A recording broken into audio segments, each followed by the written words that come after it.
What is up, guys? It is Bucky and welcome to your ninth Objective-C tutorial.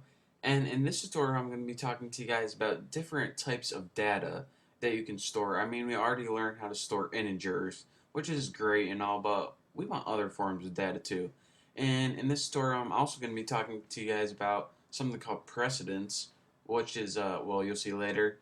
And the last thing is about something called modulus. So let's just get right into it. So I already told you guys how to store an integer variable like int I equals 20. Good enough.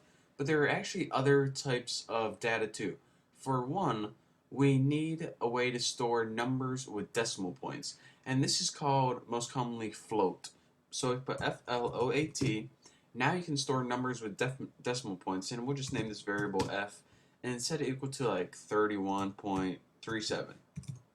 So int is for whole numbers. They can be positive or negative, and floats are for numbers with decimal points. Simple enough.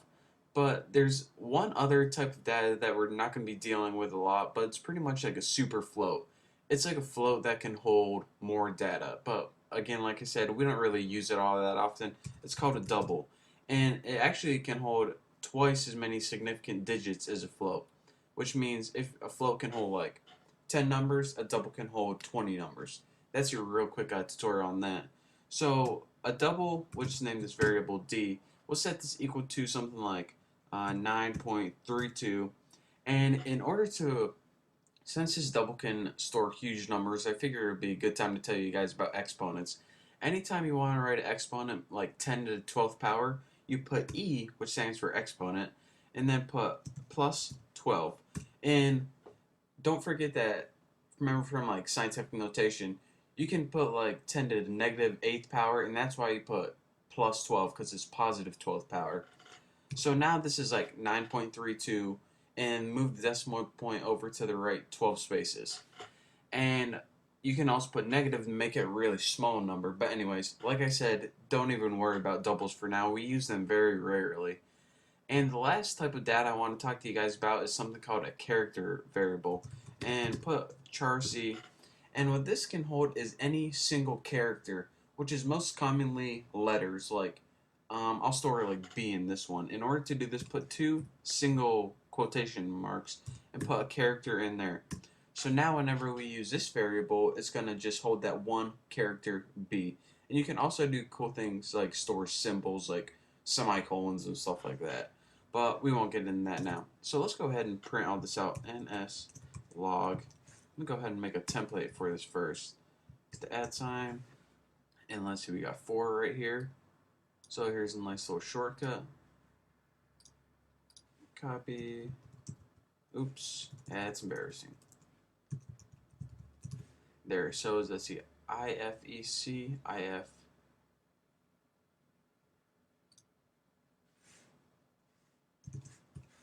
I for integer, then %f for float. Then, and actually, the most common way to write a double in your print format is to put %e, and just remember exponent double, so that's how you can remember that. And also %c for character. So now let's go ahead and fill in the rest, and we can print this out and see if it works. I f, see what our variables names were, d c.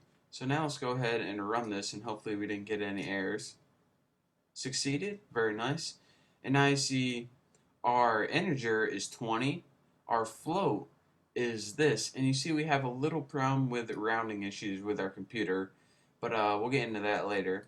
Our double is this right here, and our character B for Bucky right there. So that's how you store different types of data. So let's go ahead and delete this, and we can get into our other topic. The other topic I want to get into is precedence. So go ahead and make a variable called sum. Actually, this isn't even really a sum, it's just the answer, but I'll name it sum. And put something like 3 plus 2 times 4. And now if you're wondering, alright, 3 plus 2 is 5 times 4 is 20. But look at this, ns log at, and go ahead and put like %i. Wow, I really messed that up. at percent %I, and then go ahead and press sum. Now, what I need to talk to you now is the concept of precedence. And now you see, we get the answer of 11. And if you're wondering, all right, why did this happen? Well, if you ever took a math class in like fifth grade, you know the order, I think it's called the associative rule or something.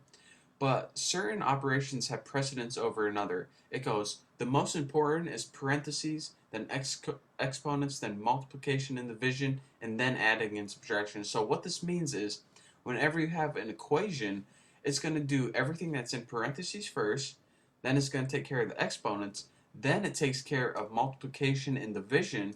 And see, since multiplication was first, it did this before it added 3. So why did it get 11 instead of 20? Because it said 4 times 2 is 8 first and foremost, and then we added 3. So if you remember from math class, the same rules of computer programming apply to an equation as you would write it in high school or college or whatever like that. So let's go ahead and delete this, and the last thing I need to go over with you guys is something called the modulus. Now, the modulus is just a fancy name for remainder. So go ahead and make a variable called nm and put 38 modulus 7. That's the modulus operator, their percent sign. And what this means is, what is the remainder of 38 divided by 7? Well, if you divide 38 by 7, you get 35, or excuse me, 5, because 5 times 7 is 35, with a remainder of 3. So that remainder is what's going to be stored in the variable m. Don't believe me? Check it out. ns log x. And let's go ahead and input, what's it, percent %I and m. Don't forget your semicolons. And now build this baby, save all, and run it, and it says 3 right here. So if you're expecting a 5 or anything else, this isn't divide. Divide would give you 5 probably, but or an error since we have a remainder. But 38 divided by 7 takes, it divides 38 by 7. Doesn't care about the answer. Doesn't care that it's 5 point something. All it cares about is the remainder, and that's the value that it stores. So if you're wondering how do I get the remainder, this is how. So that's all the time I have for this tutorial. Again, not a lot of exciting stuff, but this is stuff that you need to know, because if you don't, you're going to be like, why the heck did that do that? And what the heck does this percent sign mean? So, not the best tutorial, but, essential nonetheless. So thank you guys for watching, and one other thing. Do you guys like seeing my face in the bottom right hand corner? I'm going to put a poll on my blog, and you guys vote whether you want my face in the bottom right hand corner or not. In the winner, you can either see my face or not see my face. So make sure to vote on whether you want it there or not, and that's what I'll be doing for the tutorials to come. So one last time, thank you guys for watching. Don't forget to subscribe, and I'll see you next time.